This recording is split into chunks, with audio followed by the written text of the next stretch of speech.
Financial planning பண்ணும்பொழுது, மக்கள் கிட்ட ஃபினான்ஷியல் ஃப்ரீடம்னா என்னன்னு கேட்போம்.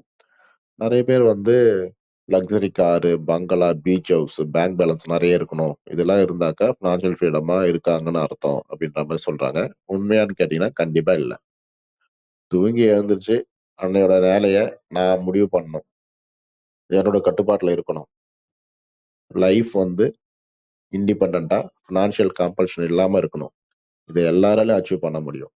50,000 சம்பாதிச்சாலும் சரி, மாசம் 5,00,00,000 சம்பாதிச்சாலும் சரி. இது ஒவ்வொருத்தரோட நம்பிக்கைய பொறுத்து. எது நான் நல்ல வாழ்க்கைன்னு நான் நம்புறேனோ, அத பொறுத்து தான் மாறும்.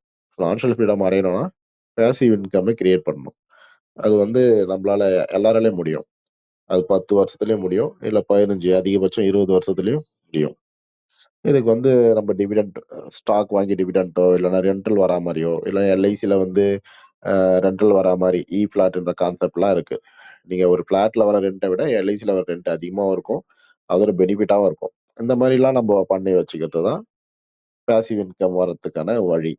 இந்த மாரி பேசிவ் இன்கம் வந்துருச்சுன்னா, நம்ப பணம் சம்பாதிக்கணுன்றதுக்காக வேலை செய்ய மாட்டோம். நம்ம நெனச்ச வேலைய விருப்பப்பட்டு செய்வோம்.